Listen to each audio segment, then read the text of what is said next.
ഉണ്ടാക്കി ഗായ്സ് നമ്മുടെ ലാലേട്ടൻ്റെ ഇപ്പോഴത്തെ ട്രെൻഡിങ് ആയിട്ട് നിൽക്കുന്ന ആ ഒരു റെസിപ്പി. നിങ്ങളൊക്കെ ഉണ്ടാക്കിയിട്ടുണ്ടാവുമെന്നറിയാം. എന്തായാലും കുറച്ച് ലേറ്റ് ആയിട്ടാണെങ്കിലും ഞാനും ഉണ്ടാക്കിട്ടോ. ഞാനല്ല, അമ്മയും അച്ഛനും കൂടിയിട്ട് ഉണ്ടാക്കി. ഉണ്ടാക്കാനും ഭയങ്കര സിമ്പിളാണ്. ഒരു പാൻ അടുപ്പത്ത് വെച്ചിട്ട് അത് ചൂടായി കഴിയുമ്പോൾ അതിലേക്ക് നെയ്യ് ഒഴിച്ചിട്ട് ആ നെയ്യും കൂടി ചൂടായിട്ട് വരുമ്പോൾ അതിലേക്ക് ഈ പഴമൊക്കെ ഇട്ട് കൊടുക്കുക. ഒരു 2-3 മിനിറ്റ് കൊണ്ട് ഈ പഴമൊക്കെ ഗോൾഡൻ കളറിൽ വരും കേട്ടോ. ഇതുണ്ടാക്കുമ്പോൾ ഞാൻ വെറുതെ വീഡിയോ എടുത്ത് നോക്കി നിൽക്കുകയായിരുന്നു. ഇടയ്ക്ക് അമ്മ പറയുന്നുണ്ടായിരുന്നു ഇവിടെ വെച്ചിട്ടുള്ള പഴത്തുനിന്ന് കുറേ എണ്ണം കാണാണ്ട് പോയിട്ടുണ്ടെന്ന്. ഞാൻ പറഞ്ഞു ഞാൻ എടുത്തിട്ടില്ല എന്ന്. അത് അച്ഛനെ എടുത്തതെന്ന് ഞാൻ എടുത്ത വായിക്ക് പറഞ്ഞു കേട്ടോ. അപ്പം തന്നെ അമ്മയ്ക്ക് മനസ്സിലായിട്ടോ ആരാ എടുത്തതെന്നും ആരാ കഴിച്ചതെന്നും. അതൊക്കെ പോട്ടെ, നമുക്ക് ഇതിലേക്ക് കടക്കാട്ടോ. നമ്മൾ വിഷയത്തിൽ നിന്ന് വഴുതി മാറുന്നുണ്ട്. ഈ ഗോൾഡൻ കളറായി വന്നിട്ടുള്ള ഈ പഴം ഒരു പാത്രത്തിലേക്ക് മാറ്റിയതിന് ശേഷം അതിലേക്ക് തേൻ ഒഴിച്ചു കൊടുക്കുക.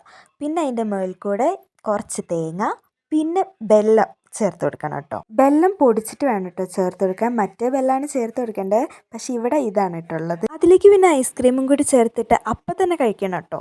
എന്നാ ഓക്കെ, ബൈ.